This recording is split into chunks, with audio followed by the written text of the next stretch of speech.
pesantren itu bagi kita untuk menitipkan anak-anak kita nanti di pesantren, Pak? Iya. Jadi untuk belajar di pondok pesantren, insya Allah pondok pesantren masih aman untuk dititipkan anak-anak kita atau keluarga kita.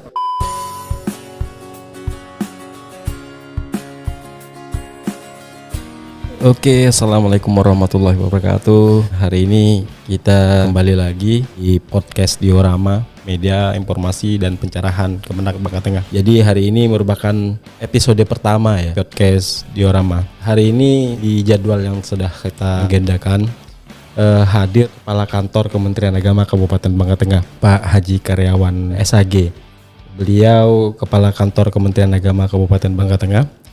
Jadi biar lebih akrab kita perkenalan dulu sama beliau. Siap. Apa kabar Pak Haji? Alhamdulillah wa syukurillah. Iya, Pak Karyawan ini Kepala Kantor Kementerian Agama Kabupaten Bangka Tengah yang baru ya. Dilantik kemarin itu berapa bulan kemarin? Kita dilantik kemarin di awal bulan 3, Pak. Bulan 3 ya. Ya. Berarti sekarang 6 bulanan ya. Sudah masuk di 6 bulan. Oke.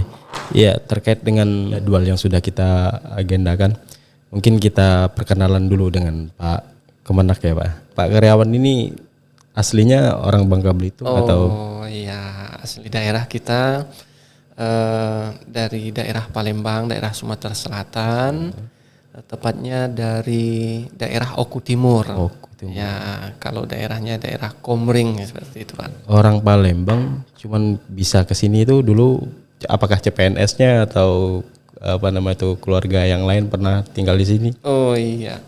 Jadi itulah alur kehidupan yang harus kita tempuh. Iya. Dikarenakan kita beristrikan orang Bangka, tepatnya orang Tobuali, orang Habang. Jadi kita ke Bangka ini ikut istri dulu diawalinya seperti itu. Ya, CPNS-nya itu kalau boleh tahu tahun berapa itu, Pak? Kita CPNS tahun 2006. 2006. Oke. Ngomong-ngomong masalah ini, Bapak kan posisinya sebagai Kepala Kantor Kementerian Agama Kabupaten Bangka Tengah.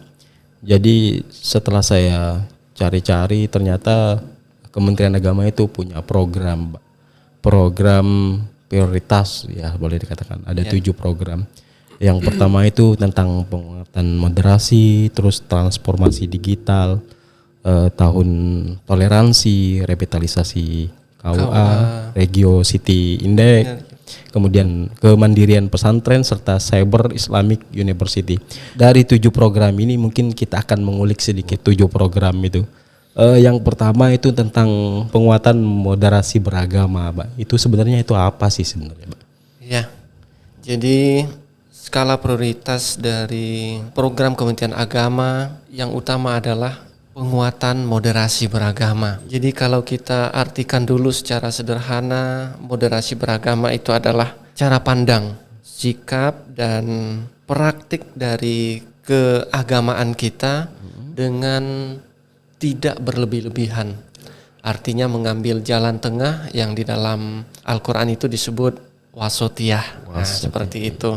Jadi kalau kita lihat perjalanan program moderasi beragama ini sudah diawali dari Menteri Agama sebelumnya, yakni pada masa Menteri Agama Bapak Lukman Hakim Saifuddin, telah di-launching pada tahun 2019 kalau tidak salah. Kemudian dilanjutkan oleh Menteri Agama Pak Fahrul Razi. Di masa beliau tahun 2020 itu moderasi beragama ditetapkan dan dimasukkan ke dalam RPJMN, Rencana Pembangunan Jangka Menengah Nasional di Kementerian Agama Republik Indonesia untuk tahun 2020-2024 moderasi beragama. Dan saat ini juga di masa kepemimpinan Menteri Agama Gus Yakut, moderasi beragama dijadikan sebagai skala prioritas dari program Kementerian Agama, skala utama, yakni penguatan moderasi beragama. Seperti itu, Pak. Oke. Tadi Bapak ngomong masalah di tengah-tengah itu dalam artian apakah praktek keagamaan atau yang lainnya, Pak ya? Ya, jadi moderasi beragama itu cara pandang kita itu tidak berlebih-lebihan. Saya sebutkan tadi wasatiyah. Jadi tidak berlebih-lebihan ke kiri, tidak berlebih-lebihan ke kanan. Ini dari segi nama saja moderasi. Itu kalau diambil dari moderator. Nah, moderator itu posisinya di tengah-tengah. Dia tidak memihak ke salah satu pihak. Atau tadi bahasanya wasatiyah. Wasatiyah itu bahasa kita di Indonesia sudah jadinya wasit. Wasit juga posisinya di tengah-tengah. Tidak memihak ke tidak berlebih-lebihan ke kiri, tidak berlebihan ke kanan, tetapi dia tetap pada posisinya. Jadi kalau kita buat suatu analogi sebagai suatu contoh, misalkan dari sikap keagamaan seorang yang dermawan. Dermawan itulah jalan tengahnya.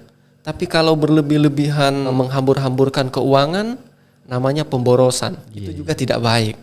Ataupun dari harta yang ada kita miliki terlalu kikir, terlalu medit kata orang. Jadi kikir. Nah itu juga berlebih-lebihan ke kirinya. Jadi orang yang punya harta dengan kepentingan menyisihkan keuangannya untuk kepentingan kemaslahatan, bersedekah, menginfakkan hartanya, itu seorang dermawan. Jadi dermawan itu ada di tengah-tengah, berlebih-lebihannya jadi boros, kekurangannya juga jadi kikir. Nah, kira-kira analogi bisa digambarkan seperti itu. Terkait dengan moderasi beragama yang pertama, dan yang kedua itu transformasi digital, Pak. Mungkin bisa dijelaskan apa sih sebetulnya transformasi digital itu sebenarnya? Iya, kita sekarang katanya sudah berada di era industri 4.0. Jadi artinya sudah saatnya kita melek teknologi seperti itu. Dan itu suatu keharusan karena beberapa tahun ke depan kita akan kehilangan pekerjaan karena dia akan diambil alih oleh sistem pekerjaan baik berupa mesin, robot ataupun sistem digital. Kita lihat saja sekarang sudah berlangsung, misalkan untuk transfer uang sudah lewat SMS banking, tidak berhadapan langsung dengan customer. Kemudian lagi misalkan untuk store tunai sudah langsung store tunai di ATM. Ataupun kita dalam menggunakan jasa tol tinggal pakai kartu. Dan sekarang juga kita di Bangka Belitung masuk ke bandara sudah pakai kartu bandara untuk masuk ya. Nah, jadi beberapa pekerjaan yang akan hilang ke depannya akan diwakili oleh sistem digital. Nah, demikian pula saat ini masyarakat kita sudah terbiasa dengan hal-hal yang bersifat digital. Mulai dari pesan makanan, pesan ojek, kemudian pesan buku, pesan barang-barang lainnya. Emak-emak juga sudah pintar gitu untuk itu. Nah, ketika mereka dihadapkan dengan pelayanan ke lembaga atau ke kementerian, ke kantor kita, akan dihadapkan dengan hal-hal yang ribet, konvensional, dan birokrasi yang berbelit-belit. Nah itu pastinya akan menjadi satu pertanyaan tersendiri bagi masyarakat kita yang sudah terbiasa dengan nantinya dengan familiar dengan layanan digital. Oleh sebab itu Kementerian Agama perlu menginternalisasi kemajuan teknologi saat ini. Makanya transformasi digital nanti baik dari segi pelayanan maupun dari pekerjaan itu sendiri harus memahami dan memakai kemajuan era digital saat ini, Pak. Bentuk konkret dari transformasi yang digital yang ada di Kementerian Agama itu apa sih sebenarnya? Apakah mungkin berbentuk aplikasi kah atau apa gitu, Pak? Iya, bisa nanti berbentuk aplikasi ataupun secara sederhana misalkan ada surat menyurat yang kiranya bisa melalui online, melalui digital, jadi mungkin tidak perlu bertatap muka. Ketika surat menyurat itu bisa kita pertanggungjawabkan, misalkan rekomendasi, ya mungkin tidak perlu ke kantor. Kalau hal itu sudah bisa kita pertanggungjawabkan, mengapa tidak cukup melalui online, kirim PDF dan seterusnya. Dan kita juga di Kementerian Agama sebenarnya sudah ada aplikasi semacam, ya kalau di seksi haji itu ada Haji Pintar, Pak. Oh iya pernah dengar. Haji Pintar, karena di situ juga sudah ada aplikasi baik informasi-informasi maupun sistem pendaftaran sudah bisa diakomodir di aplikasi Haji Pintar itu. Iya, berarti kalau mau daftar haji sudah bisa pakai Haji Pintar gitu ya? Iya, sudah bisa diakses di Haji Pintar. Nanti silakan di download aplikasinya Haji Pintar. Nanti silakan berhubungan dengan admin dan seterusnya, nanti bisa dilihat di situ. Itu terkait dengan transformasi digital, Pak ya. Kayaknya ada tautannya ini, ada hubungannya dengan ini. Yang ketiga itu tahun toleransi beragama. Tahun ini Kementerian Agama sudah mencanangkan untuk melaksanakan tahun toleransi beragama. Toleransi beragama itu tahun yang dicanangkan di tahun 2022 ini apa sih sebenarnya? Ya, jadi itu salah satu komitmen dari Kementerian Agama untuk membangun toleransi, makanya ditetapkan tahun 2022 ini sebagai tahun toleransi. Karena itu juga sebagai modal sosial dalam kita membangun bangsa Indonesia ini. Kita ketahui bahwa bangsa Indonesia, negara kita sangat plural sekali, sangat berbineka, bermacam-macam suku, bangsa, bahasa, budaya, dan agama. Nah, oleh sebab itu perlunya memupuk kehidupan yang bertoleransi, karena dengan kehidupan yang toleransi, dengan demikian akan ada semacam konsentrasi pemerintah di dalam membangun kehidupan ini, membangun kemaslahatan di negeri ini. Bagaimana kalau seandainya negeri ini terjadi permusuhan, pergolakan dan seterusnya, dan itu akan sangat merugikan, tentunya akan memerlukan biaya sosial maupun material yang cukup besar. Ya. Iya. Oh, berarti di tahun ini mulai dicanangkan tahun toleransi beragama itu, Pak ya? Ya, hanya menetapkan saja, tapi untuk bertoleransi agama sudah ditetapkan pada sebelum-sebelumnya, malahan secara historis sudah dimulai dari nenek moyang kita ya, makanya ada semboyan Bhinneka Tunggal Ika. Makanya ini semacam penguatan saja bahwa tahun 2002 ini kita punya komitmen, kita tetapkan bahwa ini sebagai tahun toleransi beragama. Oh ya, oke. Nah, terus ini yang keempat, Pak, masalah revitalisasi KUA. Sebenarnya apa sih revitalisasi KUA ini? Karena yang kita tahu ya KUA itu nggak buruk-buruk amat sih, Pak. Boleh katakan kayak gitu. Betul. Iya, mungkin bisa dijelaskan. Iya, jadi Menteri Agama kita berpikir sesungguhnya yang terjadi bahwa kantor urusan agama atau penghulu yang ada di dalamnya itu adalah etalase Kementerian Agama atau wajahnya Kementerian Agama. Oleh sebab itu perlulah untuk menampilkan wajah Kementerian Agama di daerah itu, setidaknya dari sarana prasarana, infrastruktur yang memadai, pembangunan gedungnya, itu semua dalam rangka untuk menampilkan wajah pelayanan kepada masyarakat, sehingga sarana dan prasarana sebagai fasilitas yang nyaman untuk pelayanan kepada masyarakat yang ada di daerah-daerah, di kecamatan-kecamatan di seluruh Indonesia. Ngomong masalah revitalisasi, di Bangka Tengah ada program itu? Betul. Jadi alhamdulillah pada tahun ini di antara program revitalisasi KUA di Bangka Tengah, kita mendapatkan pembangunan kantor urusan agama di Kecamatan Simpang Kates dengan sumber biaya dari SBSN. Insya Allah tahun ini akan berdiri gedung yang cukup representatif. Oke. Kita kalau bicara revitalisasi bukan cuman infrastruktur saja. Cuman kita masalah SDM-nya juga, Pak. Mungkin kita segi pelayanan nggak nyaman orang-orang di situ. Apakah itu termasuk ini juga? Ya. Jadi Revitalisasi KUA itu sebenarnya juga bukan hanya di fisiknya tetapi juga di pelayanannya. Oleh sebab itu kita memberikan pembinaan-pembinaan kepada penghulu-penghulu kita yang notabene mereka adalah kepala-kepala KUA maupun staf pelaksana yang ada di kantor urusan agama kita, sehingga dapat memberikan pelayanan, kenyamanan, dan kita tuntut untuk memberikan program-program yang kira-kira bisa memberikan layanan yang baik kepada masyarakat.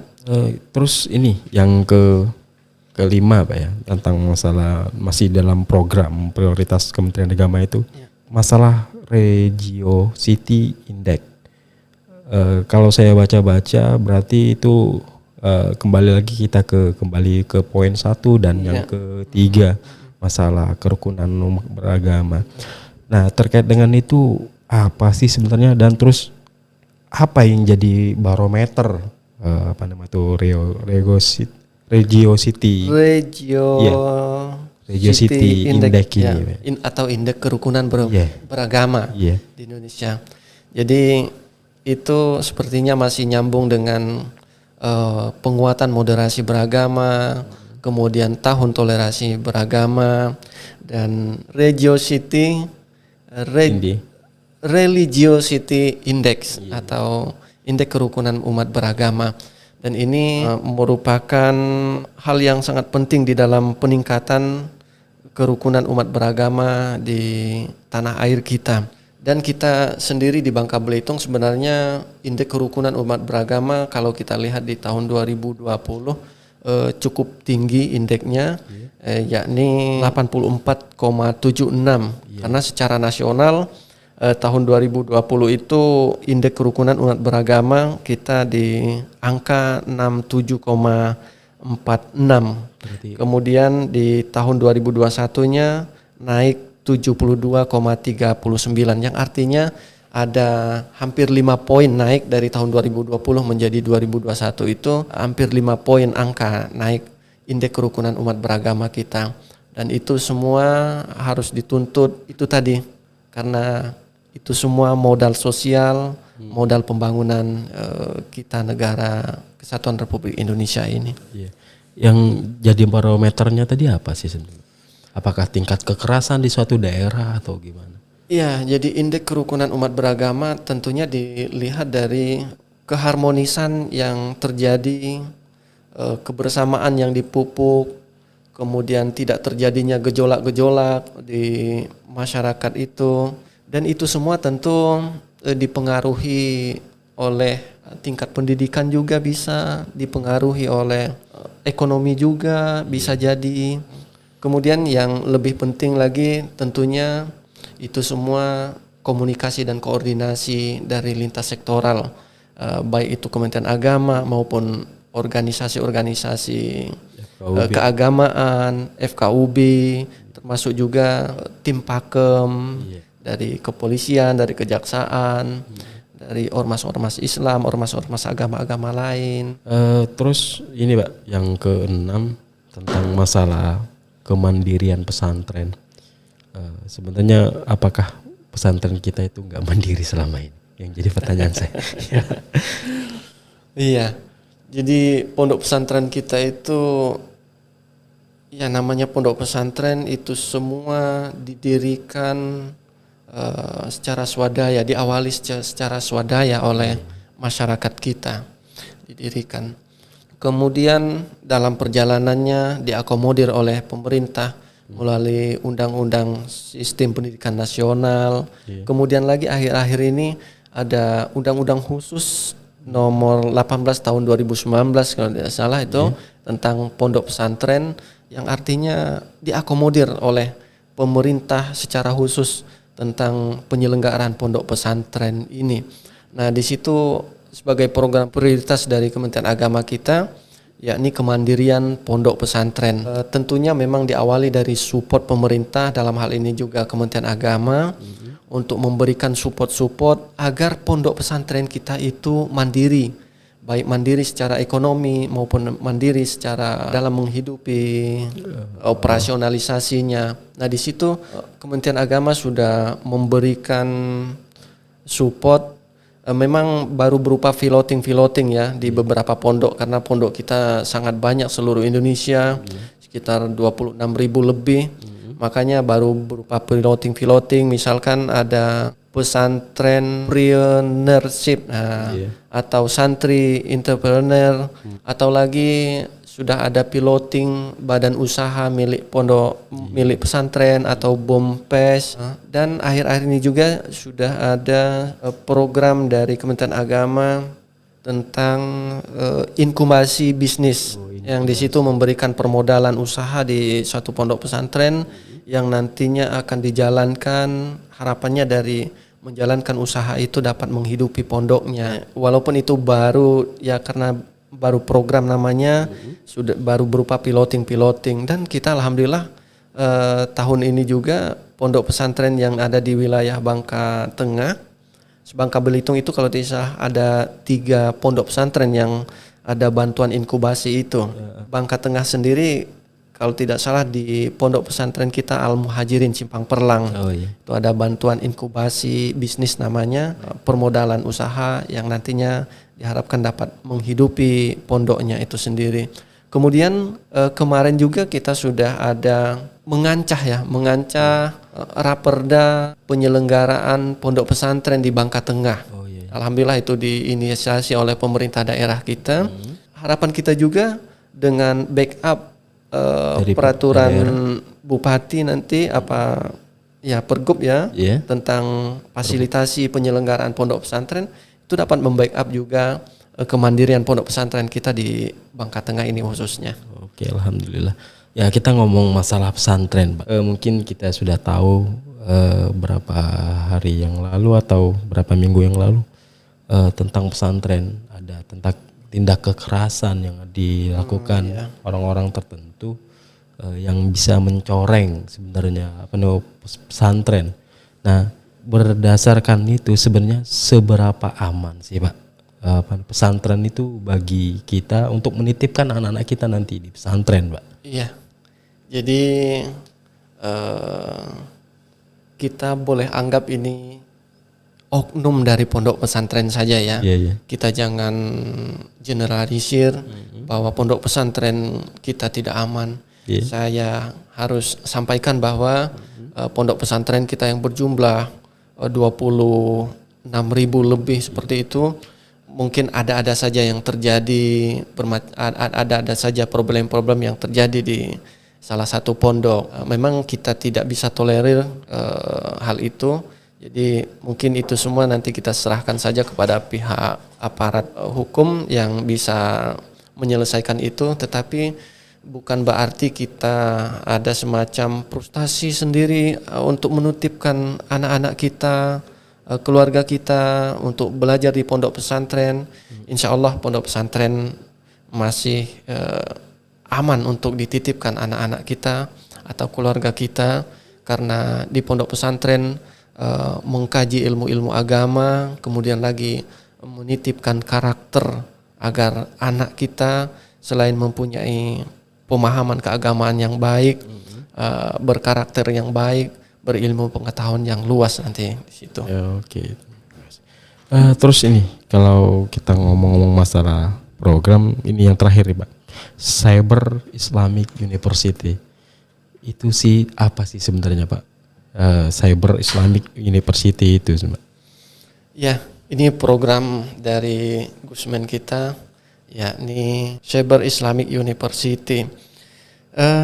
Hal ini dalam rangka menjawab tantangan zaman, lagi-lagi di era digital saat ini ya.